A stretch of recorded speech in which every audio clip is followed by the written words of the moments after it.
Le blé est la deuxième céréale au monde par les volumes produits, mais la première par les volumes échangés. Céréale historiquement consommée dans le bassin méditerranéen, la Chine et l'Inde, l'Europe et l'Amérique du Nord, le blé l'est de plus en plus hors de ces régions sous l'effet de la mondialisation et des stratégies des pays producteurs à la recherche de débouchés. Certains États, notamment africains, dépendent intégralement des marchés internationaux pour leur approvisionnement en blé. Dans un contexte de forte augmentation du prix des denrées agricoles, c'est la sécurité alimentaire de régions entières qui est hypothéquée. La consommation du blé s'est très largement mondialisée, que ce soit pour faire du pain, pour le blé tendre, des pâtes, du couscous ou du boulgour pour le blé dur. Il est moins consommé à l'échelle mondiale que le riz. Le blé est la céréale la plus exportée au monde avec, en 2020, 242 millions de tonnes échangées sur la planète contre 68 millions de tonnes pour le riz. Sa production, qui demande des conditions climatiques spécifiques pour être optimale, reste pour sa part cantonnée à un nombre restreint de pays. Plus rares encore sont ceux qui peuvent se permettre d'exporter leur surplus. Or, certaines régions affichent une demande importante en hausse constante et voient le blé devenir une denrée centrale dans les régimes alimentaires. Dès lors, se procurer cette précieuse céréale sur les marchés internationaux et permettre à sa population d'avoir à sa disposition du pain bon marché, de l'alimentation bon marché, toute l'année devient de plus en plus difficile, une condition à la stabilité sociale et politique de régions entières, comme c'est le cas pour l'Afrique du Nord et le Moyen-Orient. À ce titre, la dimension stratégique et géopolitique du blé prend de plus en plus d'ampleur depuis le début des années 2000 au rythme des différentes crises qui ont mis à mal les prix des denrées alimentaires sur les marchés mondiaux. L'enlisement de la situation entre les grands exportateurs, producteurs et exportateurs de blé que sont l'Ukraine et la Russie, qui a causé bien des remous sur les marchés mondiaux, n'est que le dernier exemple de cette réaffirmation.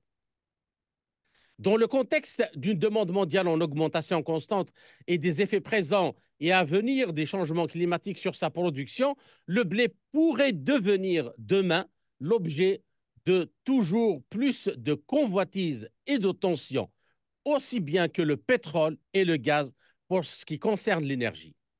Afin de saisir les enjeux stratégiques et géopolitiques qui entourent le blé, il faudrait comprendre les modalités de la mondialisation de cette céréale. La géoéconomie du blé amène à percevoir une planète profondément inégale, en ce sens où peu de pays sont capables de produire cette céréale à des quantités suffisantes et plus rares encore sont ceux qui parviennent à en exporter. Cet état de fait crée d'importantes interdépendances puisque les pays tributaires des importations de blé pour nourrir leur population, notamment les pays africains, et dans les pays africains, ceux du Nord, sont bien plus nombreux. Ces dépendances se sont accrues au cours du XXe siècle sur fond de changements de régime alimentaire, de poussées démographiques et de profondes mutations des économies des pays du Sud global. En effet, la Russie, à elle seule, a exporté 55,4 millions de tonnes de blé durant la saison de 2023-2024 sur des achats mondiaux de 200 millions de tonnes. Il faut noter qu'en dehors de l'Égypte, l'Algérie, le Maroc et la Tunisie ont aussi augmenté leur achat de blé russe. D'après Rusa Grotrans, les importations algériennes ont grimpé de 9% pour atteindre un niveau record de 2,34 millions de tonnes. Ainsi, à quoi s'attendre dans les prochains mois quant aux questions de sécurité alimentaire si la situation en Ukraine venait à s'aggraver? Quel rôle pourrait jouer la Russie pour garantir un approvisionnement stable en blé aux pays consommateurs et nécessiteux? Comment encourager les pays du Sud à produire suffisamment chez eux afin d'éviter que le blé ne devienne une arme de chantage à l'encontre de leur stabilité et sécurité alimentaire? Les paiements en monnaie nationale aux crypto-monnaies et la bourse des céréales que les BRICS envisagent de créer peuvent-ils induire un changement de paradigme? Alors, pour discuter de toutes ces questions fondamentales, j'ai le plaisir de recevoir Hélène Clément-Pétillot, économiste, chercheuse au Centre d'études des modes d'industrialisation de l'École de guerre économique à Paris. Hélène Clément-Pétillot, Bonjour bonjour Kamal. et merci d'avoir accepté Bonjour de nous Kamal. accorder cet entretien. Le blé occupe aujourd'hui 17% de toutes les terres arables de la planète et est l'aliment de base de 35% de la population mondiale. Donc, entre 1970 et 2010, la production de blé a doublé afin de suivre le rythme imposé par l'évolution de la demande mondiale, passant de 330 à 700 millions de tonnes. C'est pratiquement un peu plus que 100% d'augmentation. Et en 2021, selon l'Organisation des Nations Unies pour l'alimentation et l'agriculture, la FAO, ce sont 770 millions de tonnes de blé qui ont été produites dans le monde. Donc, ceci, je crois que vous serez d'accord avec moi, illustre l'augmentation constante des volumes consommés chaque année au niveau mondial. Et cette croissance est le fait de l'évolution donc des techniques et des progrès agronomiques et génétiques qui ont permis, selon la FAO, une grande amélioration des rendements. Donc, et puis, ce que l'on peut noter, c'est que justement, ce rendement moyen du blé au niveau mondial est passé de 1,08 tonnes par hectare en 1961 à 3,43 en 2021. Alors, comment peut-on expliquer la grande disparité dans les capacités de production de blé dans le monde, quasi monopolisé par une poignée de pays malgré l'évolution de la science et des techniques agricoles? Alors, la question doit être illustrée par divers éléments.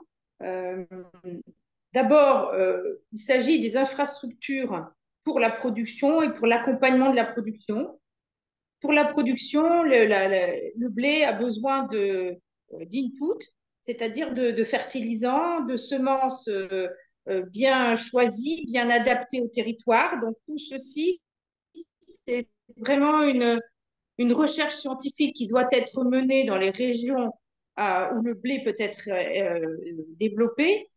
Et les fertilisants, il y a quand même une course mondiale aussi aux fertilisants, peut-être même à la même échelle que celle du blé, puisque les grands Absolument. producteurs de fertilisants sont la Russie et le Bélarus et la Russie. Et les pays occidentaux enregistrent des difficultés justement du fait de renchérissement des coûts énergétiques dans cette production de fertilisants. Donc il y a une sorte de dépendance de la production du blé à d'autres secteurs aussi importants. Ensuite, un élément très lourd aussi en termes de coûts pour faciliter la production de blé, c'est le développement des infrastructures de stockage. Parce que si on ne peut pas stocker du blé, ça ne sert à rien d'en produire. Ensuite, vous avez la problématique des transports. Il faut stocker, puis avoir avoir les capacités de transport pour amener au moins au port ou au lieu où le blé va pouvoir être plus facilement, va transiter plus facilement vers d'autres pays. Donc, vous voyez, ça nécessite des coûts initiaux qui doivent être mis en œuvre à la fois pour la production elle-même, la qualité des semences, les fertilisants, le stockage, les transports.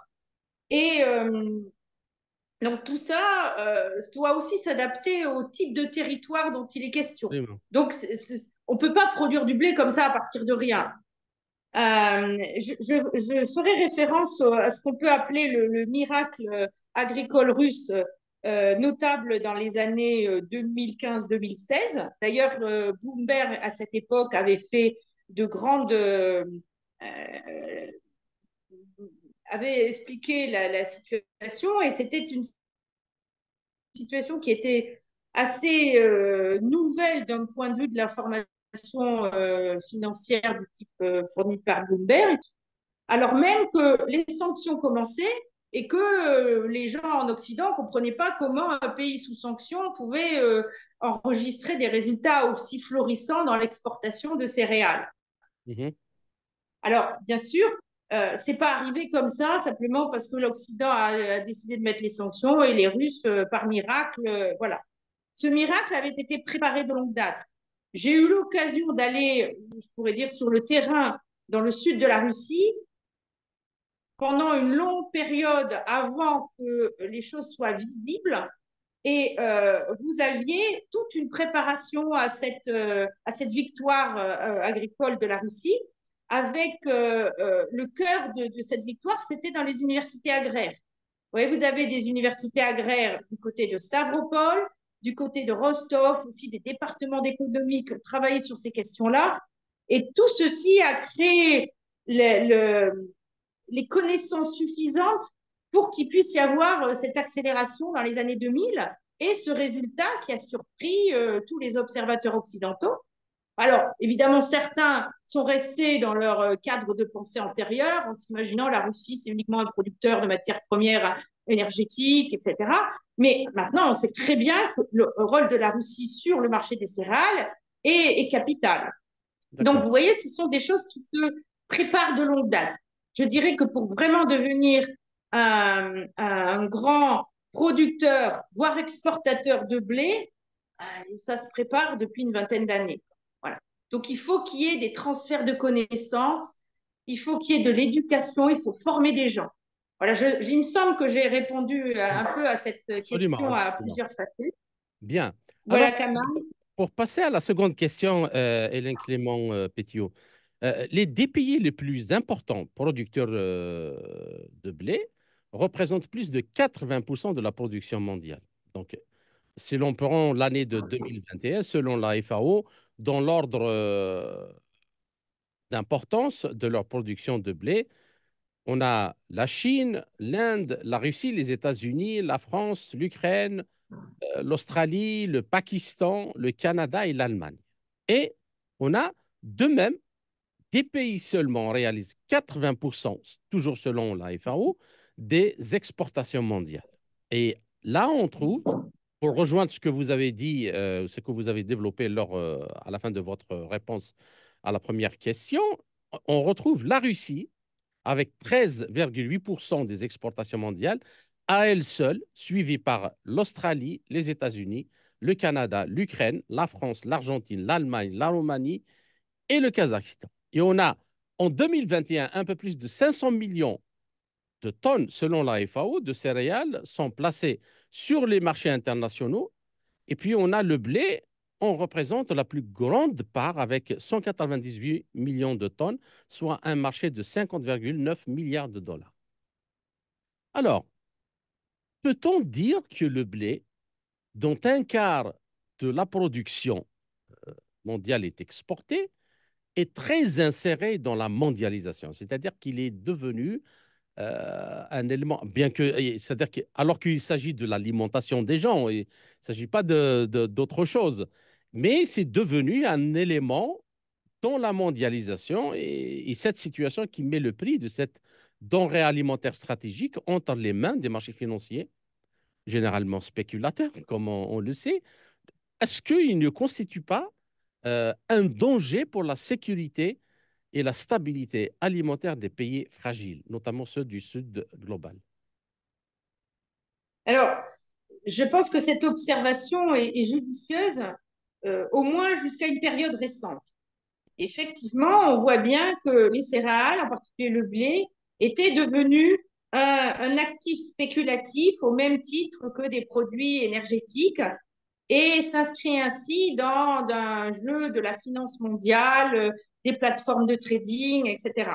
Il me semble que depuis quelques années, en particulier depuis cette fameuse année 2022, on assiste à des changements. Ces changements se dessinent d'abord parce qu'un acteur de ces changements, c'est la Russie. Mhm. Et si je regarde les derniers chiffres sur l'année 23-24, en fait, la Russie, c'est quasiment un quart des exportations de blé du monde qui sont en provenance de Russie. Donc, ça veut dire que quand un acteur est amené à changer sa façon de commercialiser sa production à cette échelle, c'est normal qu'on enregistre des changements. Mhm. Alors, quels sont ces changements? D'une certaine manière, on peut voir que les sanctions qui ont été imposées, ça a créé de façon générale les banques occidentales ont été refroidies, un refroidissement de l'activité des banques occidentales pour financer des exportations et du commerce de matières premières, et en particulier de blé. Alors même que le blé n'est pas dans les sanctions sur toute la période que vous avez citée. Cependant, les banques occidentales ont surinvesti les sanctions d'éléments qui n'y étaient pas. Disons que tout commerce avec la Russie devenait suspect. Donc, Mhm. qu'est-ce qui s'est passé dans ce contexte? Ben, elles ont tout simplement perdu des parts de marché dans le financement du commerce du blé. Alors, ça a été remplacé par quoi? Ça a été remplacé par un effet induit de ces sanctions occidentales a été remplacé par des relations bilatérales, tout simplement. Les acteurs de marché, qui étaient les grandes plateformes céréalières et de vente de matières premières occidentales, ont été remplacés par des négociations bilatérales, des contrats bilatéraux entre pays, du type de ce qui peut être signé entre la Russie et l'Égypte. Donc, on assiste, comme d'ailleurs dans d'autres matières premières, à la montée en puissance de contrats bilatéraux. Mhm. Et ceci est facilité aussi par la possibilité, avec Internet, d'avoir des contacts et de pouvoir régler des opérations, etc. On a quasiment de moins en moins besoin de ces plateformes internationales occidentales. J'ai un collègue qui dit même, qui parle à ce propos de désintermédiation du commerce des matières premières. D'accord. Donc, ce phénomène est assez intéressant parce que va se rajouter aussi la question des règlements en monnaie locale. Là encore, les pays vont pouvoir avoir beaucoup plus d'indépendance vis-à-vis des acteurs qui dominaient ces plateformes mondiales de commerce de matières premières, parce qu'ils vont avoir des échanges en monnaie locale, voire même en monnaie qui va être une monnaie des BRICS ou au moins une unité de compte des BRICS. On Ça, y on va en reviendra. discuter. On y reviendra On à y cette reviendra. Alors, pour aller encore un peu plus loin, j'aimerais aussi évoquer un problème. On a les pays du Sud, c'est-à-dire qui sont les plus grands importateurs. Le cas de l'Asie du Sud-Est, de l'Asie orientale, de l'Afrique du Nord et de l'Afrique subsaharienne. Mais on a aussi de l'Afrique du Nord et le Moyen-Orient. Les pays du Moyen-Orient sont de loin les régions les plus dépendantes au blé importé dans le monde aujourd'hui. En revanche, quand on regarde leurs économies, on se rend compte que elles sont basées essentiellement sur la production et la commercialisation des hydrocarbures, comme l'Algérie, par exemple, certains pays enfin, la majorité des pays du Moyen-Orient. Alors, est-ce que euh, ce n'est pas le fait d'avoir succombé à la facilité, c'est-à-dire user de ces devises venues de l'exportation des hydrocarbures pour mener des politiques d'importation tout azimut, ce qui fait que ces pays sont lourdement dépendants des importations de blé. Et puis, à ça s'ajoute l'urbanisation rapide et l'augmentation des salaires sans équivalent de productivité dans certains de ces pays. Ont-ils aggravé la situation? Alors, on peut dire qu'il y a effectivement sur l'ensemble de la planète une diversification de la consommation qui est liée à l'accroissement du pouvoir d'achat de certains pays, mais aussi au tourisme dans ces pays et aussi, tout simplement à la poussée de la population, une population plus importante. Donc, tout ceci amènerait à une dépendance croissante des marchés, comme le marché des matières premières, le marché du blé. Et comme on l'a souligné tout à l'heure, le danger est d'être pris dans un système spéculatif alors même que des volatilités de prix sont dommageables pour la stabilité sociale et la sécurité alimentaire du pays.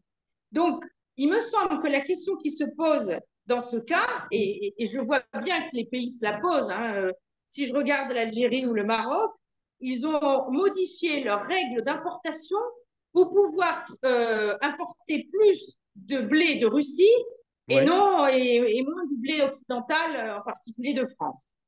Donc la question qui se pose, qui est majeure, c'est pouvoir avoir des partenaires sur lesquels on peut compter, des partenaires fiables. Donc dans le cas de l'Algérie et du Maroc, on voit bien qu'ils ont changé sur la période de partenaires. Ils ont préféré un partenaire avec qui on peut avoir des relations bilatérales peut-être plus saines, basées sur une diplomatie et un certain savoir-vivre, plutôt que une commercialisation via des plateformes qui vont être soumises à des spéculations, à des chantages politico-diplomatiques, etc. La question aussi du mode de financement, donc on y revient toujours. Si un pays accorde des facilités de financement, aussi ça permet de se démarquer des enjeux des contraintes avec des systèmes bancaires occidentaux qui peuvent jouer des mauvais tours, comme on le voit dans certains pays. Simplement parce que vous avez reçu tel président de façon aimable ou tel autre. Quand on voit Et exposer dans la il y presse, a aussi cet aspect-là de compter sur les devises arrivant de l'exportation des hydrocarbures. Parce que quand on regarde ces pays, y compris dans certains pays de l'Afrique, comme le Nigeria, Nigeria aussi a vu sa consommation de blé exploser, mais alors qu'il a de bonnes conditions pour produire, on a l'impression que ces pays comptent beaucoup sur leurs devises sur leur pétrodollar pour acheter le blé, beaucoup plus qu'à la production nationale. Qu'est-ce que vous en pensez? alors, oui, mais comme je vous ai dit tout à l'heure, vraiment pour passer le cap d'une production importante, il faut d'énormes investissements, il faut des stockages, des silos de stockage, il faut des transports, etc. Donc, certes, c'est de la facilité, mais il faut voir un peu plus dans le détail, peut-être aussi qu'ils cherchent à investir, avoir des experts qui viennent des pays qui leur fournissent du blé. Voilà, il faut voir ça peut-être un peu plus sur le long terme. Mhm, Voilà. Alors, je voudrais rajouter un point aussi qui me semble important, c'est la qualité des céréales.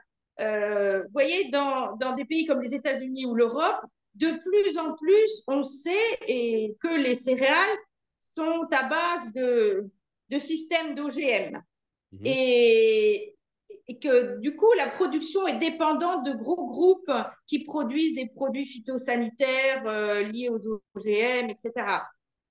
Donc, on voit aussi bien que le fait d'acheter des produits peut-être plus sains à des producteurs qui ne rentrent pas dans le schéma des OGM, en particulier la Russie, c'est aussi une manière de préserver la sécurité sanitaire et la santé de ces populations. Vous voyez, D'accord. donc disons que si, pour faire vite, peut-être que le Nigeria pourrait importer des technologies occidentales à OGM, etc. Mais ils n'ont pas forcément envie de le faire pour préserver la santé de la population. Voilà. C'est D'accord. un argument aussi qui me semble important dans ce débat. Ne pas aller trop vite, avoir des accords et des partenariats fiables, c'est, je crois, une sorte de raison, en fait. D'accord. C'est pas prendre trop de risques et viser la sécurité.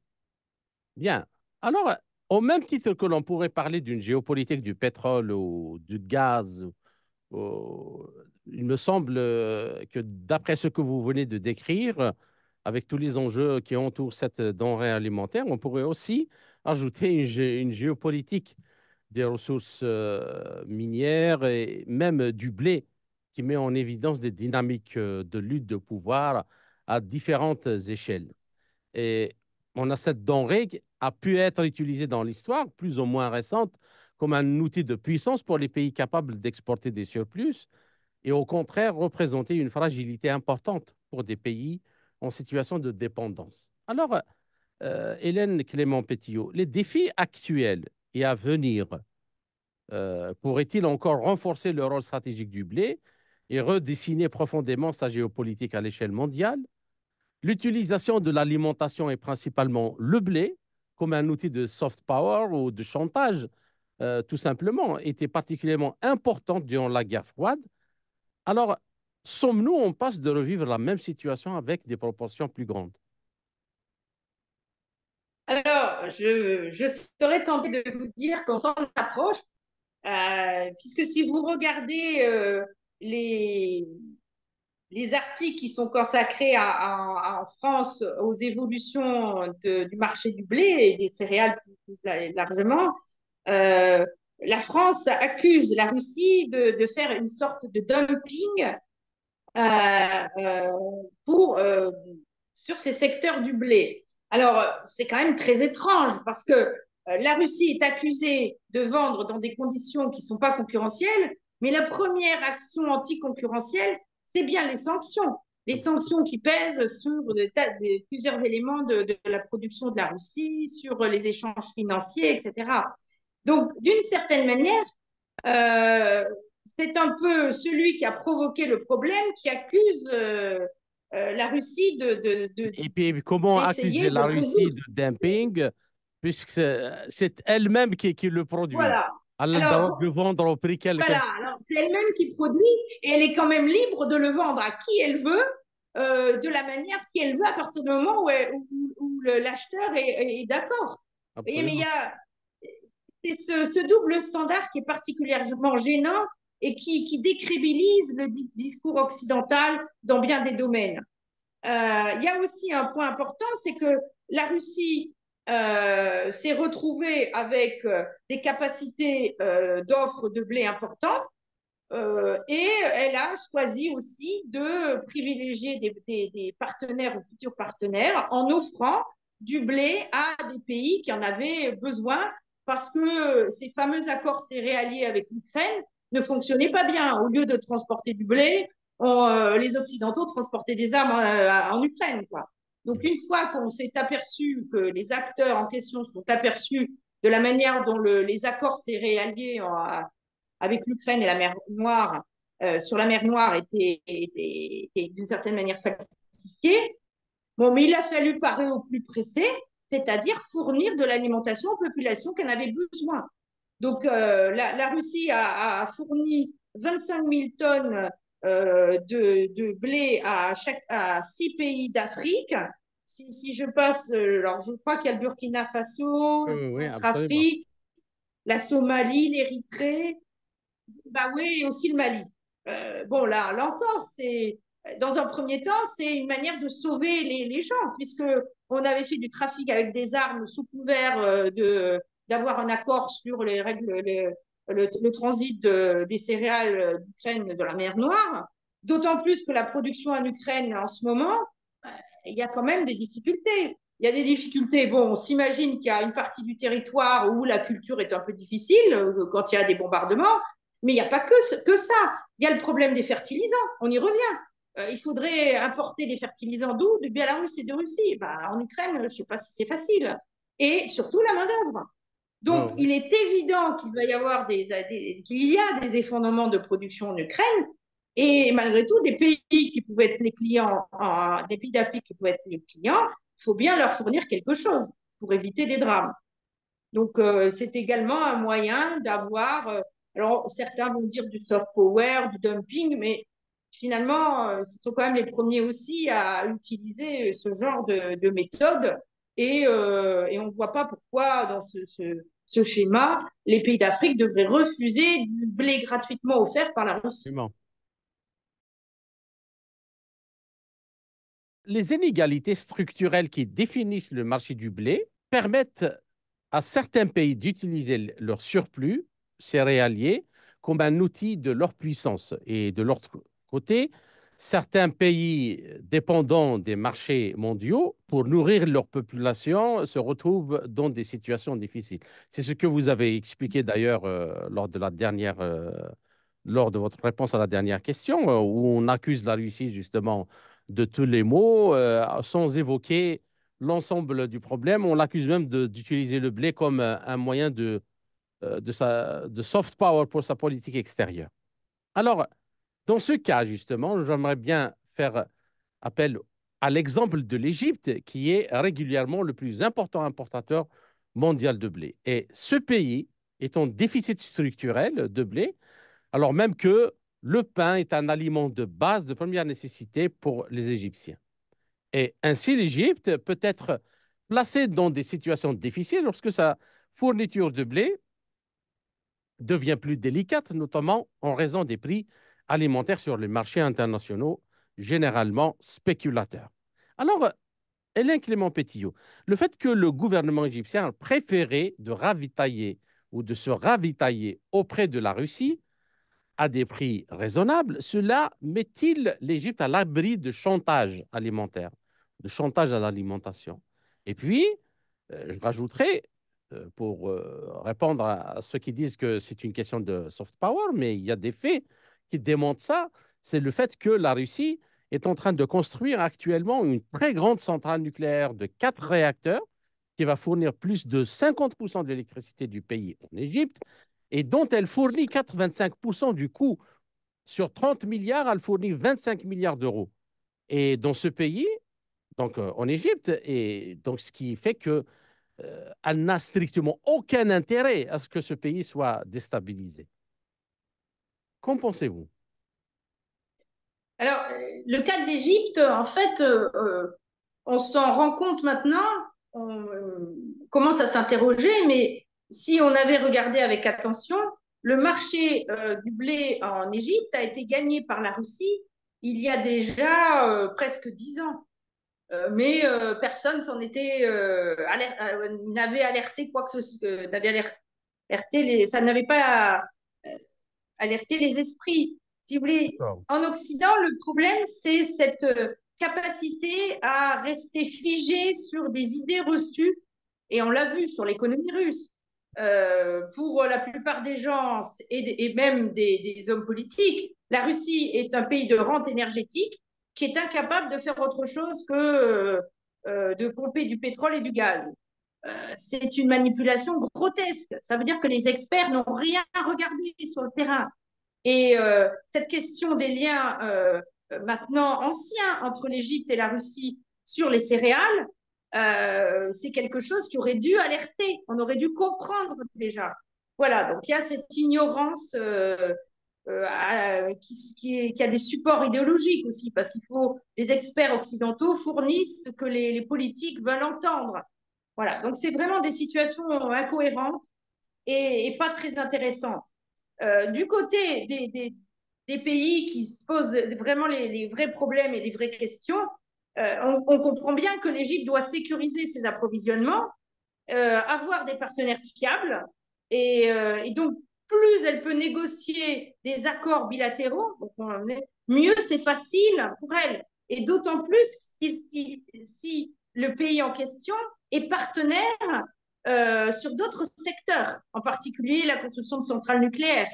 Donc, vous voyez, c'est une manière d'établir des partenariats, des coopérations bénéfiques à chacun. Et il me semble aussi que l'Égypte est candidat à l'élargissement des BRICS. Vous me détromperez peut-être. Elle est Donc, déjà intégrée. elle est déjà, oui, c'est-à-dire qu'elle a été candidate et elle est dans les BRICS plus, c'est ça? Oui. Voilà. Donc, partant de là, ce sont des pays qui partagent une vision du futur et qui ne veulent pas rester à être le jouet de marchés spéculatifs, financiarisés. On comprend bien, c'est une question de souveraineté. Et cette souveraineté, c'est la première des souverainetés, finalement, c'est la souveraineté alimentaire. Mhm. Donc, pour moi, il y a une logique, et ceux qui ne comprennent pas cette logique, c'est parce qu'ils vivent dans le court terme et dans une situation d'incohérence stratégique.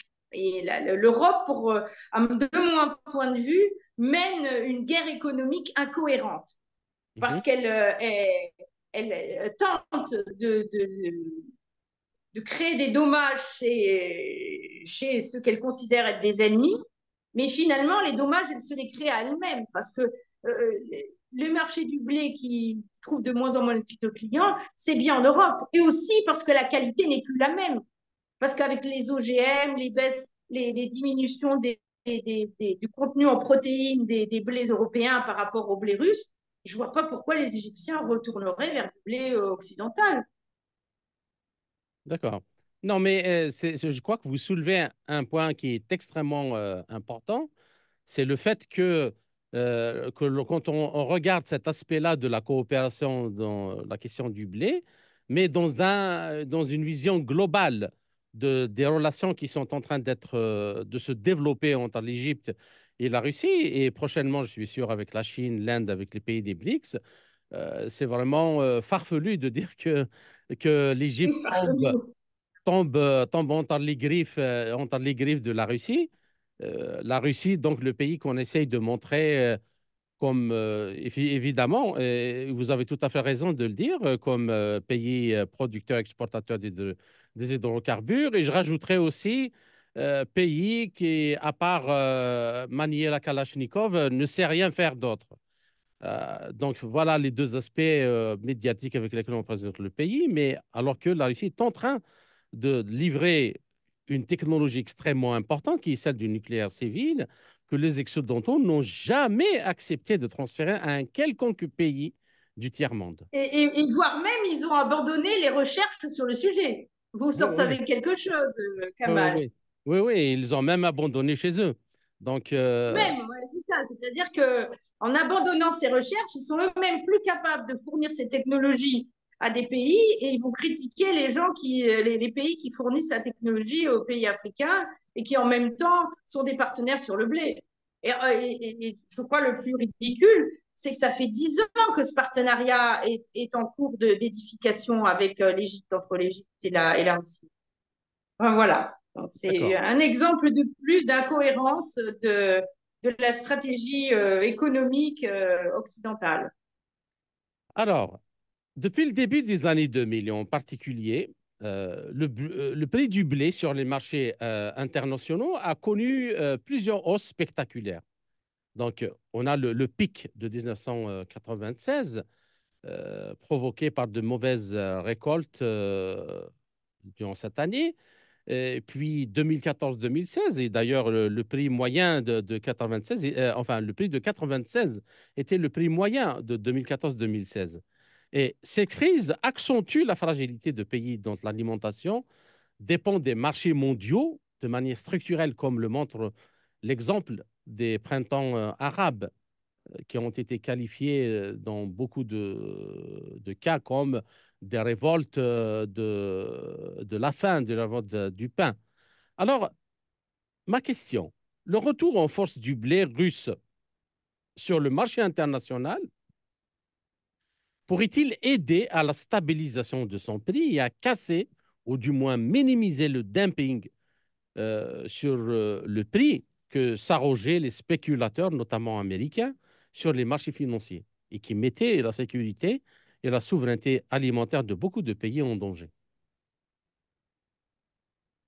Alors, je pense que le fait qu'il y ait une influence importante des marchés internationaux sur un bien alimentaire pour faire évoluer le prix en fonction de différents paramètres, que ce soit les résultats de production, que ce soit l'effervescence comme le printemps arabe, où il y a eu quand même une volonté occidentale de déstabiliser des pays. Disons que les pays se rendent compte que l'indépendance vis-à-vis de ces pressions des marchés qui sont sujettes à spéculation occidentale, financière, etc., voire politique, il faut trouver des moyens de s'immuniser. Et le premier moyen pour s'immuniser, c'est de mettre en place des relations bilatérales fiables avec des partenaires avec lesquels on peut tisser des intérêts communs pour ne pas être des pions dans le jeu d'échecs mondial, selon Brzezinski, que mènent les Occidentaux. Pour aller plus loin dans la sécurité, il y a les enjeux sur les monnaies de règlement. Également, dédollarifier le marché du blé, les règlements, les faire en monnaie locale le plus possible. Certes, c'est pas toujours facile sur des monnaies qui ont aucune assise dans les échanges et avec des partenaires qui n'ont pas encore le même niveau d'échange en valeur d'un côté et de l'autre. On le voit par exemple avec les difficultés entre la Russie et l'Inde. Mhm. La Russie achète beaucoup de produits d'hydrocarbures qu'elle raffine ensuite. L'Inde achète beaucoup d'hydrocarbures à la Russie pour les raffiner. Actuellement, la Russie, avec les roupies qui étaient reçues de l'Inde, elle ne sait pas trop qu'en faire. Donc là se pose la question des monnaies de règlement et de nouveaux accords sur les monnaies de règlement. Alors, on peut établir des nouveaux accords avec le rouble, mais c'est là qu'on voit apparaître la nécessité d'une monnaie de compte commune au sein d'espace Absolument. du Sud global, on pourrait dire au-delà même des BRICS. Et là, ça serait une manière d'immuniser encore plus des marchés spéculatifs qui sont spéculatifs sur les matières vendues eux-mêmes, sur le blé, mais en plus sur les monnaies aussi. Donc, à mon sens, on va vers la mise en place de ces configurations, ce qui ne veut pas dire qu'on installe un monde bipolaire. Hein. Il y a quand même des acteurs intelligents qui vont quand même essayer d'avoir des passages et de jouer sur plusieurs systèmes de paiement, etc. Mais voilà, en tout cas, peut-être les pays qui se marginalisent le plus, c'est ceux qui mettent en avant l'idéologie et le rejet, voire la haine des autres. Et on les voit de plus en plus se manifester et leur attitude est de plus en plus ridicule. Si vous voulez, je pense que les pays africains assistent à ce panorama où le à être bienveillant vis-à-vis des acteurs européens. À partir de là, on va pourquoi ils ont des bases militaires au Niger, au Mali. L'Afrique ne veut pas de ça. Donc, elle ne veut pas subir cette influence et par tous les moyens sur les marchés importants qui sont des marchés de subsistance alimentaire pour elle, il est normal qu'elle recherche d'autres types de partenariats plus équilibrés, plus sécurisés et à long terme plus sûrs, pour ne Mhm. pas être un enjeu de politique brutale et sans cervelle. D'accord. Il y a une chose, c'est-à-dire si l'on se projette un peu dans le futur, la FAO dit que à l'horizon 2100, euh, les rendements des principales cultures d'Amérique du Nord baisseront à mesure que les températures augmenteront, amenant avec elles leur lot d'incendies, de forêts, de changements de climat et ainsi de suite. Et on a l'Afrique aussi devrait subir aussi la même chose, notamment les pays de l'Afrique du Nord, l'Égypte, l'Algérie, le Maroc, le sud du Sahara. Euh, avec le stress hydrique qui va s'installer, les productions seront très diminuées. Néanmoins, la FAO dit euh, que d'ici 2050, il faudrait produire 900 millions de tonnes de blé par an pour parvenir à répondre à la demande mondiale. Donc, cet état ou ces équations font que le rôle stratégique du blé va s'accentuer et que les questions qui l'entourent continueront d'être au cœur des problèmes géopolitiques de demain, aussi bien comme l'énergie, le pétrole, le gaz et autre chose.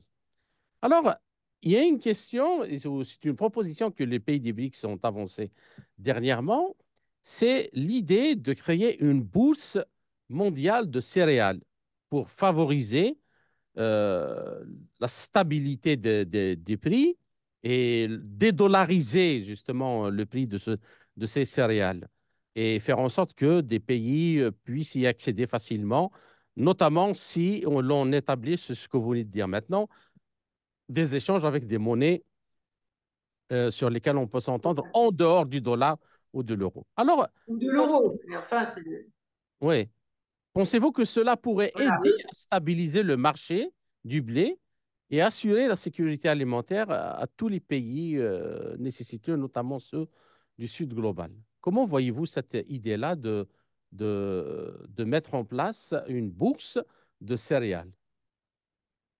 Alors, une bourse de céréales hors contrôle total des instances occidentales, j'imagine que c'est ce qui est visé. Bon, en attendant, je pense des relations bilatérales avec des systèmes de liaison Internet facilités, c'est comme si ça existait presque déjà, d'une certaine manière. Donc, peut-être formaliser un peu plus l'institution dans le cadre des BRICS. Oui, ça fait partie des projets. Je voudrais revenir quand même sur les enjeux climatiques. Vous voyez, Oui. bon, on nous parle de l'horizon 2100 et tous ces enjeux climatiques et la peur qui est cultivée en Occident pour cette vision du futur dramatique, en fait, ça repose sur des observations d'un groupe qui s'appelle le GIEC. Et précisément, récemment, là, dans la presse internationale, on a vu qu'il y avait eu un appel de 3 prix Nobel, je crois, de Physique, physique ouais. et de 1500 scientifiques qui dénoncent la méthodologie appliquée par le GIEC et surtout le fait qu'on ne mette pas en concurrence des avis. On ne peut pas faire des prévisions à l'horizon 2100 en se fiant uniquement sur un bureau d'études, d'ailleurs contesté euh, pour, euh, pour gérer les politiques du monde en matière alimentaire, quoi. Donc là, je crois qu'il y a un danger et on commence à s'en rendre compte. Sur la question de la sécheresse, oui, il y a des cycles liés à la sécheresse dans certaines régions. C'est pas une question de le nier, voire même la variabilité des températures qui est peut-être plus importante, qui produit aussi des problèmes liés des accidents climatiques, Mhm. fortes pluies, etc. Mais je dois dire qu'il y a un paramètre que l'on oublie toujours, c'est que la sécheresse est aussi liée au mode de culture qu'on met en place. La monoculture dans les régions, si je prends par exemple le sud de la France, une monoculture de la vigne avec un type de cépage greffé sur des plants qui ont pas trop de racines, c'est pas génial quand vous avez pour pomper l'eau du sol. Donc, on ne fait pas attention à ça, on ne met pas en œuvre les qualités de plants qui sont les plus capables de résister à la sécheresse. Et il y a aussi des choses assez complexes par rapport au climat. Souvent, la végétation qui accompagne les endroits où on fait des cultures, elle est importante parce que plus cette végétation est verte, plus aussi il va y avoir de l'humidité, plus ça produit de l'eau. Vous voyez, dans les zones voisines. Et on oublie aussi un important, c'est que pour que les plantes grandissent, il faut du CO2. Donc là, on fait la guerre au CO2, mais c'est Ouais, ouais. nécessaire. La Avec moins de photosynthèse, CO2, les la plantes grandissent moins. photosynthèse sans CO2, je ne vois pas comment elle pourrait se Voilà, produire. on a beau. Et on fait toujours appel à la science pour expliquer qu'il faut moins de CO2. Ben, je veux bien, mais comment faire grandir les plantes autrement? Donc, on comprend bien que ce discours sur le climat tombe vite dans un discours idéologique qui, qui, qui est fait pour emprisonner les populations dans un avenir de peur, d'angoisse, et qui en fait des instruments qu'on manipule assez facilement, quoi. Et tout ça ne serait-il pas au service de secteurs agro-industriels qui se donnent à voir à l'heure actuelle? Vous voyez, on va poursuivre, on va critiquer des agriculteurs français, voire des agriculteurs aussi qui font de l'élevage. On va leur mettre des taxes parce que les vaches produisent du méthane. Donc, chaque agriculteur au Danemark va être obligé de payer 100 € par tête de cochon, de vache, etc. parce que il y a le P des vaches et des cochons. On est dans le ridicule total. Et derrière ça, vous avez toute une industrie qui se développe, qui est l'industrie de la farine d'insectes. En gros, on ne va plus acheter du blé, on va essayer de vendre la farine d'insectes, ou du moins aux populations autochtones. Voilà, en France, on va nous vendre de la farine d'insectes pour pouvoir après essayer d'exporter le blé ailleurs. Et encore autre chose, la viande artificielle. On fabrique de la viande artificielle en trois dimensions. Et là, vous avez en France beaucoup d'investissements qui sont sponsorisés par l'État, etc., sur ces secteurs d'avenir. Mais vous voyez, personnellement, je considère qu'on marche la tête. Et tout ça parce qu'il faut critiquer l'agriculture traditionnelle, faire mourir les agriculteurs, voilà. Donc, je me méfie beaucoup de ce discours qui est fait pour créer du stress et créer une vision du monde apocalyptique pour demain. J'ai l'impression que ce discours, vous ne le retrouvez pas, on ne le retrouve pas du côté du Sud global qui a d'autres préoccupations, qui est de s'assurer un développement économique sain, solide, une sécurité et comme étant ces éléments étant les garants euh, de la paix aussi dans ces pays. Et Donc, voilà un peu mon point de vue sur la question. Euh, N'est-ce pas, ce discours n'est-il pas un nouveau frein au développement des pays du Sud global? absolument. Et il me semble que cette fois-ci, ces pays ne se feraient pas avoir encore une fois. Voilà. Pour aller justement, justement, vous me tendez la perche avec la dernière phrase que vous venez de dire. Eh bien, justement, il y a beaucoup de pays, enfin, notamment en Afrique, qui veulent aller dans cette direction-là de la production et d'augmentation de la production de leurs denrées alimentaires, notamment le blé. Alors, on a l'Algérie qui vient de signer un accord avec le Qatar pour une concession de 117 000 hectares dans la wilaya d'Adrar, dans le sud-ouest, pour cultiver le blé dur. Donc, c'est ce que ça a été décidé dans le dernier Conseil des ministres.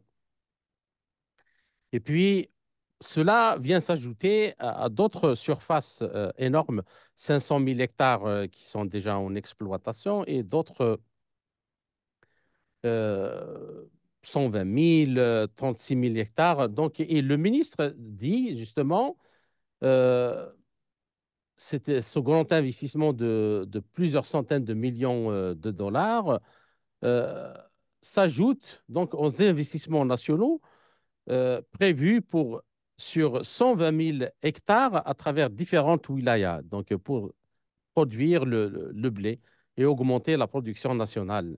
Alors, la voie de la souveraineté est-elle le meilleur chemin, Hélène Clément-Pétillot? Et puis, une coopération entre ces pays d'Afrique du Nord ou de toute l'Afrique pour assurer leur sécurité alimentaire est-elle possible? C'est-à-dire une coopération entre eux pour faire en sorte qu'ils puissent assurer ensemble leur sécurité alimentaire et éventuellement avec des partenaires comme la Russie, la Chine et l'Inde qui sont aussi de gros producteurs de blé. Qui est majeur, 500 000 hectares dans le futur, c'est vraiment de la production à très très grande échelle. Et ça me rappelle en fait ce qui s'est passé il y a quelques années en Russie, euh, disons une quinzaine d'années. Il y a eu des exemples de partenariat, de joint venture avec en particulier des sociétés françaises pour former des conglomérats agroalimentaires. Alors, il y en a un que j'ai en tête qui est RZ Agro, qui alors, possède ou a la licence d'exploitation de 100 000 hectares de blé dans le sud de la Russie. 100 000 hectares de terre est exploité principalement en blé dans le sud de la Russie. L'anticipation aussi de passer dans ce groupe à 200 000. C'est aussi un acteur du marché du pays du Brésil, grand producteur aussi au Brésil, une entreprise partenaire de RZ Agro. Et pour ces pour ces acteurs, il me semble que signer des partenariats avec des espaces où vous n'avez plus toutes ces contraintes européennes, les normes, les types de dépendance vis-à-vis des OGM, de leurs fournisseurs, etc., c'est aussi un espace de grande liberté. Et ces partenariats, si je me rappelle bien, pour avoir visité aussi ces terres agricoles du sud de la Russie, au moment où il y avait la montée en puissance aussi des sélections de semences, parce que la question, vous voyez, un pays comme la Russie, où vous avez des variations de température brutales à cause des saisons, vous ne pouvez pas planter le même type de blé qu'en France. Donc, il faut Oui. adapter les semences. Et sur ce chapitre-là, il y a des sociétés comme Dreyfus Négoce qui avaient, dans les années 2000, mis en place des grands domaines d'exploitation du blé pour l'expérimentation et la production de semences. Donc, tout ceci a permis le miracle agricole dont j'ai parlé pour la Russie. Mais vous voyez, c'est prise. C'est pas en opposition avec les autres. Mhm. C'est vraiment un savoir-faire qui se diffuse. Et quand les conditions de production deviennent difficiles en Europe, de multiples raisons, à cause des enjeux climatiques affichés, à cause des contraintes de toutes sortes, les problèmes de terres agricoles qui deviennent de plus en plus petites parce qu'on fait de l'urbanisation, etc. Donc, ces nouveaux espaces donnent des degrés de liberté à des groupes qui ont un peu le goût de l'aventure, quoi. Et donc, je pense que c'est ce qui est en train de se mettre en place en Afrique du Nord. Et l'exemple russe me donne une certaine confiance vis-à-vis de ce type de projet.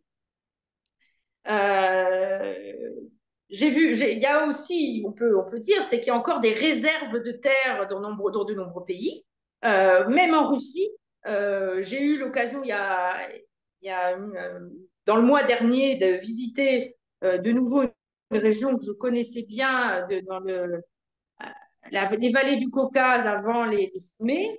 Et il y a quelques années, une vingtaine d'années, vous aviez pratiquement aucune production de blé dans ces espaces. Et là, il y avait une bonne partie des terres qui étaient exploitées en blé. Bon, il en restait encore pas exploité, donc il y a encore des réserves. Mais vous voyez, petit à petit, ce savoir-faire se diffuse et on a les territoires favorables à certaines productions qui arrivent à mettre en œuvre ces capacités de production.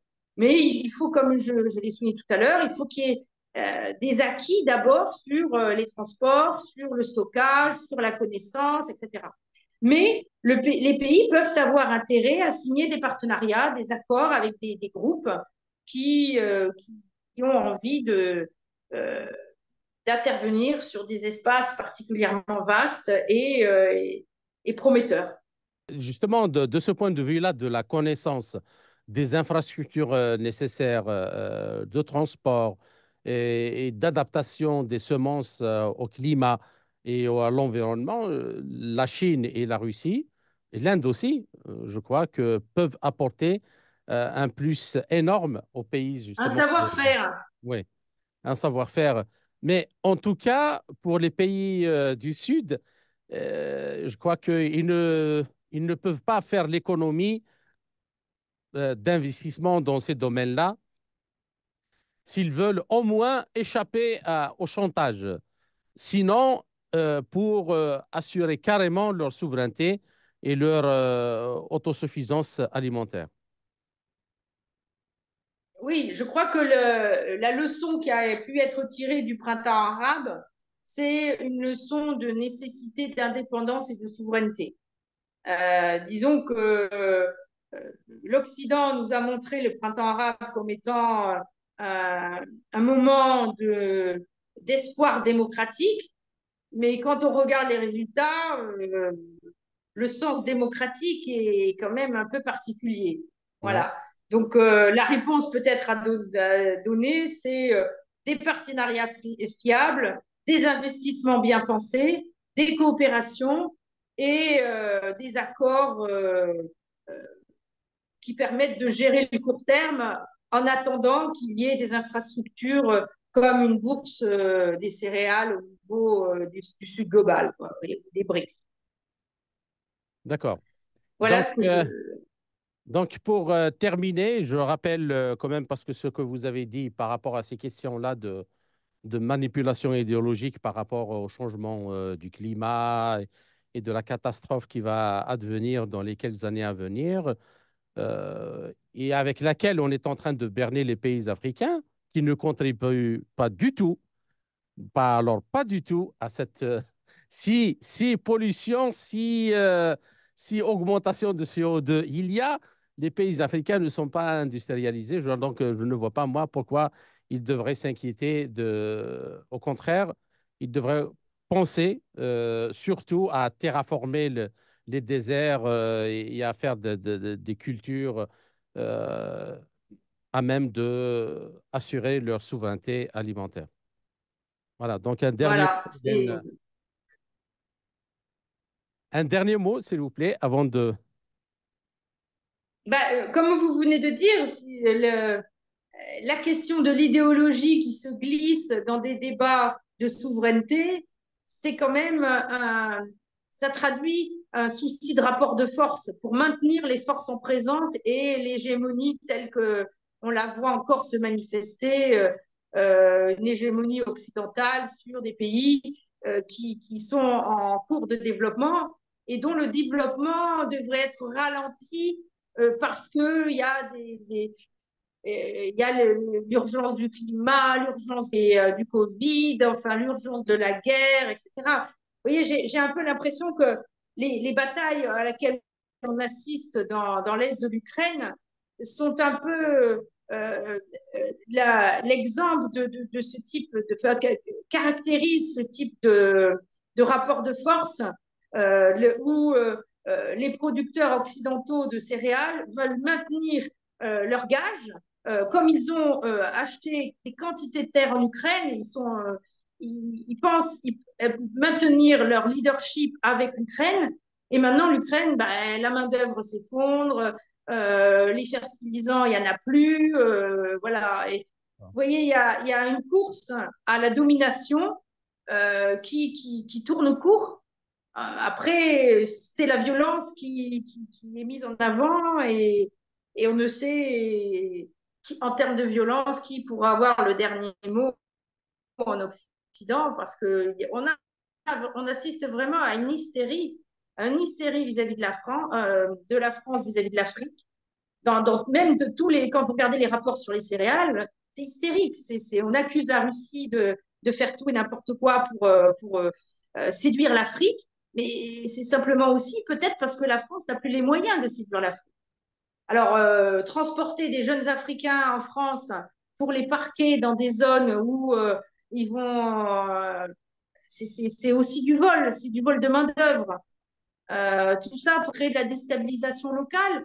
Moi, je dois dire que c'est détruire les pays avec des idéologies de démocratie à double standard, de climat scientifiquement un peu légère, en tout cas contestées par les personnalités les plus primées, quand même en Occident. 3 prix Nobel, c'est pas rien. Et les choses à laquelle on assiste maintenant, c'est-à-dire le vol de la main-d'œuvre, Mhm. finalement, c'est le plus grand affront qu'on peut faire à l'Afrique que lui prendre sa jeunesse. Hélène Clément Pétillot, je vous remercie pour tous ces éclairages. J'espère vous retrouver dans les quelques semaines à venir dans un autre entretien pour traiter d'un autre sujet. Merci encore une fois et à très bientôt.